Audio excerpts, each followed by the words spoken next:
જય શ્રી કૃષ્ણ વિદ્યાર્થી મિત્રો. છેલ્લે આપણે આંકડાશાસ્ત્રના પહેલા, બીજા, ત્રીજા અને ચોથા એટલે કે પાર્ટ 1, આંકડાશાસ્ત્ર પાર્ટ 1, પહેલું, બીજું, ત્રીજું અને ચોથું એના MCQ ટાઈપના પ્રશ્નો થોડા ડિટેલથી સમજ્યા. હવે એ જ રીતે આપણે અકાઉન્ટના ટેક્સ્ટબુકમાં આપેલા વિભાગ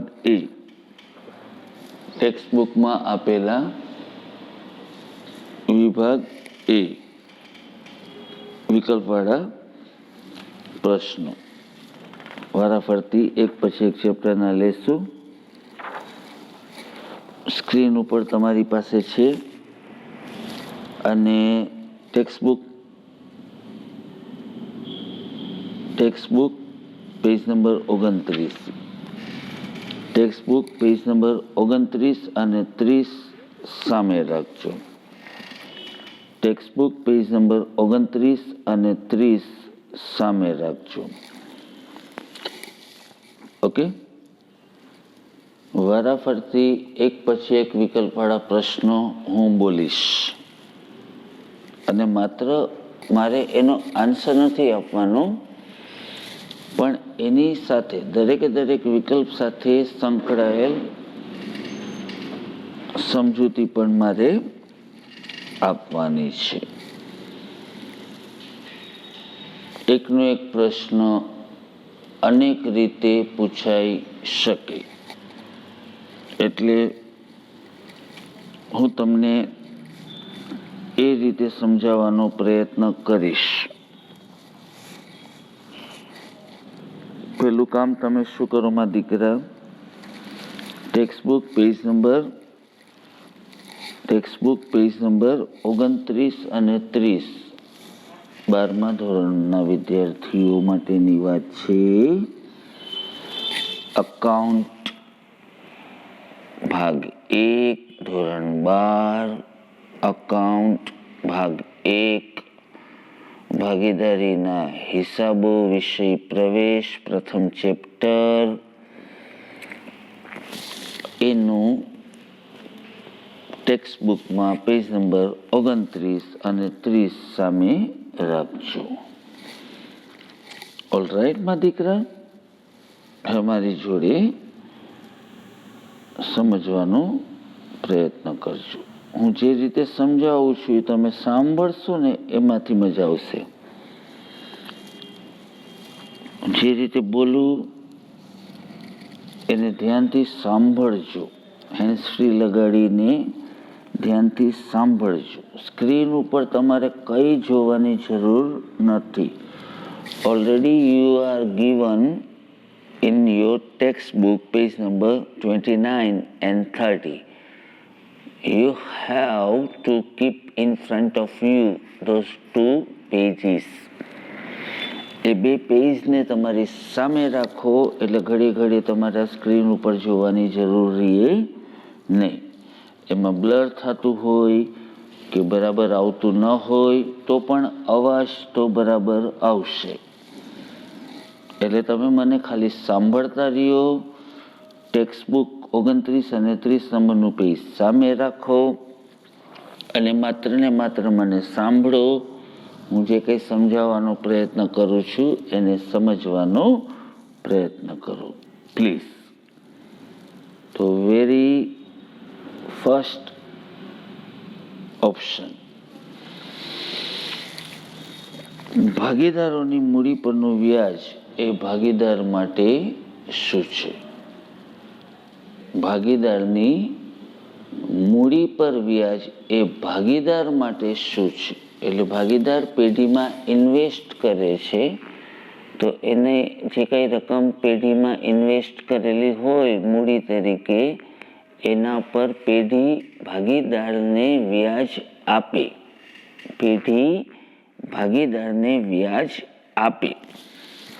એટલે ભાગીદારની મૂડી પરનું વ્યાજ એ ભાગીદાર માટે શું છે મારા દીકરા? આવક. સમજો. ભાગીદારને પોતે ધંધામાં રોકેલી મૂડી પર વ્યાજ મળે એટલે પાર્ટનર એટલે કે ભાગીદાર માટે એ શું છે બેટા? આવક. બટ ઉલટું, પેઢી માટે શું છે બેટા? ખર્ચ. એટલે ભાગીદારની મૂડી પરનું વ્યાજ એ ભાગીદાર માટે શું છે? આવક. જ્યારે પેઢી માટે ખર્ચ. ભાગીદારને મૂડી પર વ્યાજ મળે એટલે ભાગીદાર માટે શું છે? આવક. પેઢીએ જે તે ભાગીદારને એમને ધંધામાં રોકેલી મૂડી પર વ્યાજ આપવું પડે એટલે પેઢી માટે શું છે? ખર્ચ. તો શું યાદ રાખશું માં દીકરા પહેલા વિકલ્પમાં કે ભાગીદારોની મૂડી પરનું વ્યાજ એ ભાગીદાર માટે શું છે બેટા? આવક. જ્યારે પેઢી માટે ખર્ચ. ઓકે. કઈ પદ્ધતિમાં મૂડીની રકમ બદલાતી હોવાથી મૂડીનું વ્યાજ દર વર્ષે બદલાતું રહે છે? કઈ પદ્ધતિમાં મૂડીની રકમ બદલાતી હોવાથી મૂડીનું વ્યાજ દર વર્ષે બદલાતું રહે છે? તો દીકરા, ભાગીદારોના મૂડી ખાતા રાખવાની બે પદ્ધતિઓ છે.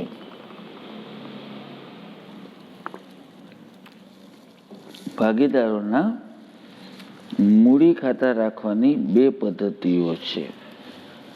અસ્થિર મૂડી ખાતાની પદ્ધતિ, જેનું બીજું નામ હંગામી મૂડી ખાતાની પદ્ધતિ. અસ્થિર મૂડી ખાતાની પદ્ધતિ, જેનું બીજું નામ હંગામી મૂડી ખાતાની પદ્ધતિ. અને બીજું સ્થિર મૂડી ખાતાની પદ્ધતિ એટલે કે કાયમી મૂડી ખાતાની પદ્ધતિ. હવે આ વસ્તુને સમજો.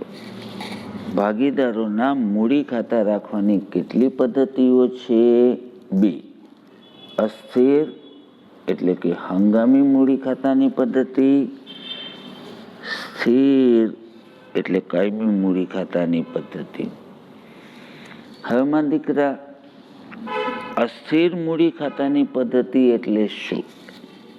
અસ્થિર મૂડી ખાતાની પદ્ધતિમાં માત્ર ભાગીદારે પેઢી સાથે કરેલા તમામ વ્યવહારો નોંધવા માટે અસ્થિર મૂડી ખાતાની પદ્ધતિમાં ભાગીદારે પેઢી સાથે કરેલા તમામ વ્યવહારો નોંધવા માટે માત્ર એક જ ખાતું એટલે કે ભાગીદારોના મૂડી ખાતા રાખે.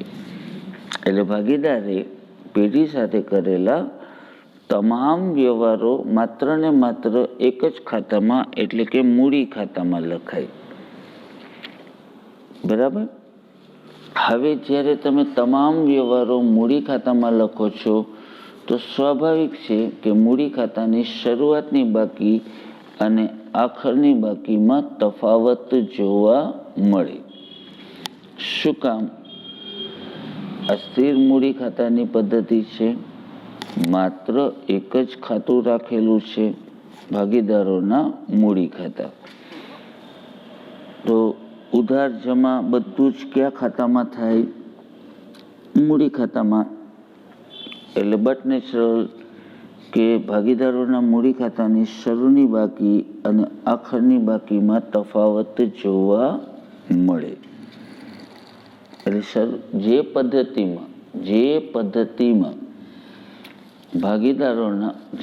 પદ્ધતિમાં ભાગીદારોના મૂડી ખાતાની શરૂની બાકી અને આખરની બાકીમાં તફાવત જોવા મળતો હોય એને કઈ પદ્ધતિ કહેવાય? અસ્થિર મૂડી ખાતાની પદ્ધતિ.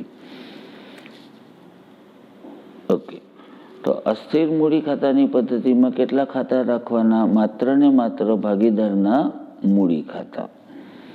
તમામ વ્યવહાર, ભાગીદારે પેઢી સાથે કરેલા તમામ વ્યવહાર ક્યાં લખાય?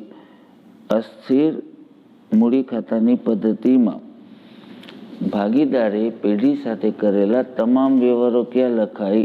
મૂડી ખાતામાં. ઓકે. અને સ્થિર મૂડી ખાતાની પદ્ધતિમાં બે ખાતા રાખે. સ્થિર મૂડી ખાતાની પદ્ધતિમાં કેટલા ખાતા રાખે? 2. ભાગીદારોના મૂડી ખાતા અને ચાલુ ખાતા. ભાગીદારોના મૂડી ખાતા અને ચાલુ ખાતા. હવે એમાં શું કરે કે ભાગીદારે પેઢી સાથે કરેલા તમામ વ્યવહારો ચાલુ ખાતામાં લખાય. ભાગીદારે પેઢી સાથે કરેલા તમામ વ્યવહારો કયા ખાતામાં લખીએ? ચાલુ ખાતામાં. મતલબ મૂડી ખાતામાં કોઈ પણ વ્યવહાર લખવામાં આવે નહીં. બીજી પદ્ધતિમાં સ્થિર મૂડી ખાતાની પદ્ધતિમાં કેટલા ખાતા રાખે માં દીકરા? ભાગીદારોના મૂડી ખાતા અને ભાગીદારોના ચાલુ ખાતા. ભાગીદારે પેઢી સાથે કરેલા તમામ વ્યવહારો વર્ષ દરમિયાન ભાગીદારે પેઢી સાથે કરેલા તમામ વ્યવહારો ક્યાં લખે માં દીકરા? ચાલુ ખાતામાં. મૂડી ખાતામાં તો કંઈ લખતા જ નથી. હવે મૂડી ખાતામાં કોઈ પણ એન્ટ્રી તમે કરતા નથી એટલે મૂડી ખાતાની શરૂની બાકી ને આખરની બાકીમાં કોઈ તફાવત જોવા મળે નહીં. તો એને આપણે નામ શું આપશું? સ્થિર મૂડી ખાતાની પદ્ધતિ. એટલે ભાગીદારોના મૂડી ખાતા રાખવાની 2 પદ્ધતિ. અસ્થિર મૂડી ખાતાની પદ્ધતિ જેમાં માત્ર મૂડી ખાતા રાખવામાં આવે, જેમાં મૂડી ખાતાની શરૂની ને આખરની બાકીમાં તફાવત જોવા મળે કેમ કે બધા વ્યવહારો મૂડી ખાતામાં લખો છો. જ્યારે સ્થિર મૂડી ખાતાની પદ્ધતિમાં 2 ખાતા રાખે, મૂડી ખાતા અને ચાલુ ખાતા. બધા વ્યવહારો ક્યાં લખાય? ચાલુ ખાતામાં. એટલે મૂડી ખાતામાં કોઈ વ્યવહાર લખતા નથી. એટલે મૂડી ખાતાની શરૂની ને આખરની બાકીમાં કોઈ તફાવત જોવા મળે નહીં. એટલે એને સ્થિર મૂડી ખાતાની પદ્ધતિ. આટલું મગજમાં રાખીને અસ્થિર મૂડી ખાતાની પદ્ધતિનું બીજું નામ હંગામી મૂડી ખાતાની પદ્ધતિ. હવે પેલો બીજો વિકલ્પ, કઈ પદ્ધતિમાં મૂડીની રકમ બદલાતી હોવાથી? હમણાં જ અમે સમજાયું. કઈ પદ્ધતિમાં મૂડીની રકમ બદલાય? અસ્થિર મૂડી ખાતાની પદ્ધતિમાં. કેમ કે એમાં એક જ ખાતું રાખ્યું. એમાં શરૂની ને આખરની બાકી બદલાય. એટલે કઈ પદ્ધતિમાં મૂડીની રકમ બદલાતી હોવાથી સ્પષ્ટ થઈ ગયું મૂડીની રકમ બદલાય છે. કઈ પદ્ધતિમાં બદલાય છે? અસ્થિર મૂડી ખાતાની પદ્ધતિમાં. એટલે સ્વાભાવિક છે કે મૂડી પર વ્યાજની રકમ પણ શરૂની ને આખરની બાકી જુદી જુદી જોવા મળે. અસ્થિર મૂડી ખાતાની પદ્ધતિ છે. એટલે એનો આન્સર શું થશે? અસ્થિર મૂડી ખાતાની પદ્ધતિ. આનો પ્રશ્ન જુદી રીતે પૂછે કે કઈ પદ્ધતિમાં મૂડીની રકમ કઈ પદ્ધતિમાં મૂડી પર વ્યાજ દર વર્ષે બદલાતું નથી? મૂડી પર વ્યાજ બદલાતું નથી તો સ્થિર મૂડી ખાતાની પદ્ધતિ. હવે ત્રીજો પ્રશ્ન છે, હંગામી મૂડી પ્રથામાં ભાગીદારના ભાગનો નફો કયા ખાતે કઈ બાજુ લખાય? હમણાં જ કીધું કે હંગામી એટલે અસ્થિર, અસ્થિર એટલે એક જ ખાતું. કયું ખાતું? મૂડી ખાતું. બરાબર. હંગામી મૂડી ખાતાની પદ્ધતિ એટલે અસ્થિર મૂડી ખાતાની પદ્ધતિ. અસ્થિર મૂડી ખાતાની પદ્ધતિમાં માત્ર કેટલા ખાતા બનાવવામાં આવે? ભાગીદારનું મૂડી ખાતું. એટલે દરેકે દરેક એન્ટ્રી ક્યાં લખાય? મૂડી ખાતામાં. ધેટ મીન્સ કે હંગામી મૂડી પ્રથા હોય એટલે હંગામી મૂડી ખાતાની પ્રથા હોય તો ભાગીદારનો નફો ક્યાં લખાય? મૂડી ખાતે જમા. કેમ કે એમાં એક જ ખાતું હોય, મૂડી ખાતું. પણ આનો પ્રશ્ન બીજી રીતે પૂછે. આનો આ પ્રશ્ન બીજી રીતે પૂછે. હંગામીની જગ્યાએ સ્થિર મૂડી ખાતાની પદ્ધતિમાં ભાગીદારના ભાગનો નફો કયા ખાતે કઈ બાજુ લખાય? ચાલુ ખાતામાં જમા બાજુ. સમજાણું?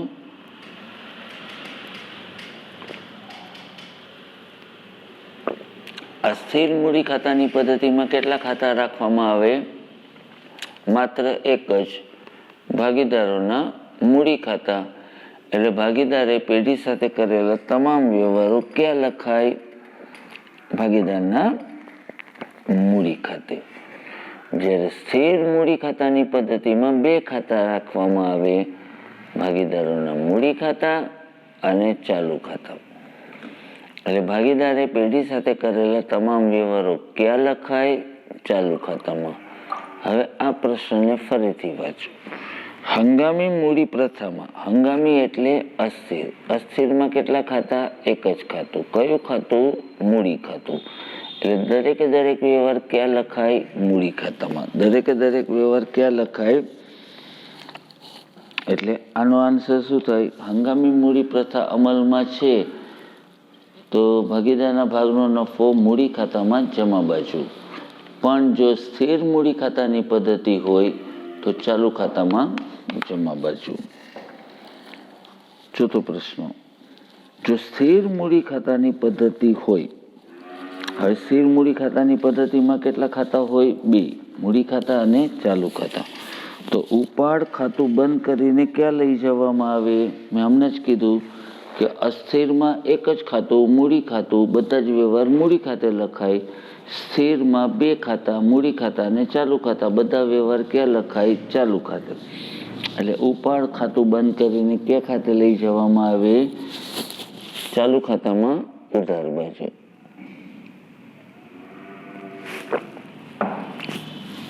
ઉપાડ ખાતું બંધ કરીને ક્યાં ખાતે લઈ જવામાં આવે? ચાલુ ખાતામાં ઉધાર બાજુ. સમજાણું?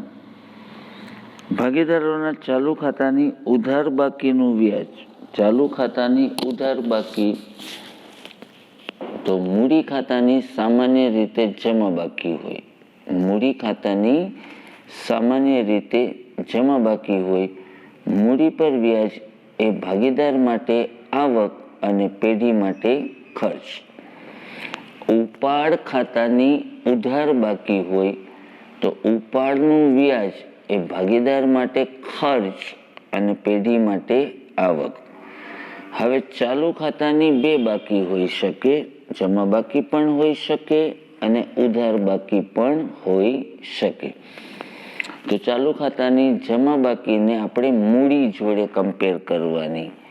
ચાલુ ખાતાની જમા બાકી એટલે મૂડી, તો ચાલુ ખાતાની જમા બાકીનું વ્યાજ એ ભાગીદાર માટે આવક, મૂડી પર વ્યાજ જેમ ભાગીદાર માટે આવક એમ ચાલુ ખાતાની જમા બાકી એટલે મૂડી, તો ચાલુ ખાતાની જમા બાકીનું વ્યાજ એ ભાગીદાર માટે આવક, પેઢી માટે ખર્ચ. એનાથી ઉલટું, ચાલુ ખાતાની ઉધાર બાકી એટલે ઉપાડ, ચાલુ ખાતાની ઉધાર બાકી એટલે ઉપાડ, તો ઉપાડ પર વ્યાજ એ પેઢી માટે આવક, ભાગીદાર માટે ખર્ચ. પેઢી માટે આવક, ભાગીદાર માટે ખર્ચ. તો ભાગીદારના ચાલુ ખાતાની ઉધાર બાકીનું વ્યાજ એટલે ઉપાડનું વ્યાજ પેઢી માટે શું ગણાય? આવક. ભાગીદાર માટે શું ગણાય? ખર્ચ. ભાગીદારના ઉપાડનું વ્યાજ, આ બધા પ્રશ્નો રિપીટ થશે. ભાગીદારોના ઉપાડનું વ્યાજ એ ભાગીદાર માટે શું છે? ખર્ચ. પેઢી માટે શું છે? આવક. નફા નુકસાન ફાળવણી ખાતાની ઉધાર બાકી એટલે વેચની પાત્ર ખોટ. નફા નુકસાન ફાળવણી ખાતાની ઉધાર બાકી એટલે વેચની પાત્ર ખોટ. જ્યારે નફા નુકસાન ફાળવણી ખાતાની જમા બાકી એટલે વેચની પાત્ર નફો. નફા નુકસાન ફાળવણી ખાતાની ઉધાર બાકી એટલે પેઢી માટે ખોટ. જ્યારે નફા નુકસાન ફાળવણી ખાતાની જમા બાકી એટલે વેચની પાત્ર નફો. ઉલટું પૂછે કે વેચની પાત્ર નફો એટલે શું? તો નફા નુકસાન ફાળવણી ખાતાની જમા બાકી. વેચની પાત્ર ખોટ એટલે શું? તો નફા નુકસાન ફાળવણી ખાતાની ઉધાર બાકી. ક્લિયર? જો ભાગીદારી કરારનામામાં મૂડી પર વ્યાજની જોગવાઈ કરવામાં આવી ન હોય તો વ્યાજ ગણાય નહીં. તો વ્યાજ ગણાય નહીં. આટલું યાદ રાખો, વ્યાજ ગણાય નહીં. પછી તમને 10મો વિકલ્પ આપેલો છે કે એ બી અને સી નું મૂડીનું પ્રમાણ આપ્યું છે મારા દીકરા, મૂડીનું પ્રમાણ આપ્યું છે, નફા નુકસાનનું પ્રમાણ આપેલું નથી. મૂડીનું પ્રમાણ આપેલું છે 3:2:1, નફા નુકસાનનું પ્રમાણ આપેલું નથી. એનો મતલબ કે નફો નુકસાન કયા પ્રમાણમાં વેચાય? સરખે હિસ્સે. નફો નુકસાન કયા પ્રમાણમાં વેચાય? સરખે હિસ્સે. એટલે વેચની પાત્ર નફો 66,000 હતો, ત્રણેય વચ્ચે કયા પ્રમાણમાં વેચાય? સરખે હિસ્સે. સરખે હિસ્સે એટલે 66,000 ભાગ્યા 3 એટલે 22. એ આન્સર આવશે 22,000. સમજે છે મારા દીકરા? આવી રીતે વિકલ્પવાળા પ્રશ્નો અને થિયરીના પ્રશ્નો સ્ટેપ બાય સ્ટેપ આપણે સોલ્વ કરશું. સાંભળજો, સમજીને લખી લેજો અને થોડી મહેનત કરજો મારા દીકરા. મે મહિનામાં એક્ઝામ છે. 12થના સ્ટુડન્ટ્સ માટે, 12થના જે સ્ટુડન્ટ્સ અત્યારે આ ઓડિયો વિડીયો સાંભળી રહ્યા છે, બેટા